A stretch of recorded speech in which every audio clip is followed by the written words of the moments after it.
Pag sinabi kong alis, alis. 1, 2, 3, alis! Naniniwala ba kayo na pwedeng maiwan yung anino nyo? Hindi, ba't mo maiwan ganun? Kaya kong paiwanin yung mga anino nyo. Actually, nagawa ko na to before. Nakita ko din to sa iba. Ang hirap niya talagang aralin na naiiwan talaga yung anino. Alam nyo ba kung paano gawin yon? Hindi. May ginagawang diskarte dyan. Siguraduhin mo lang na pagka nagawa ko sa'yo, hindi ka matatakot ha. O, gumento Okay, ka. ba't ako matatakot? Gumento ka. O, ayan. Ganyan, ganun. O, ngayon, lalagyan natin ng ilaw yan. Pero syempre, para magmukha siya talagang may flashlight, para makita yung anino mo. Kasi hindi makikita eh, ilawan mo. Hindi masyadong kita, di ba?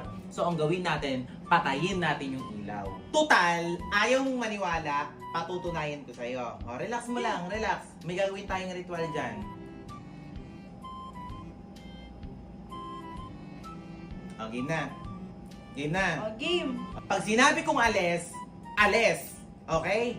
1, 2, 3, alis! Alis!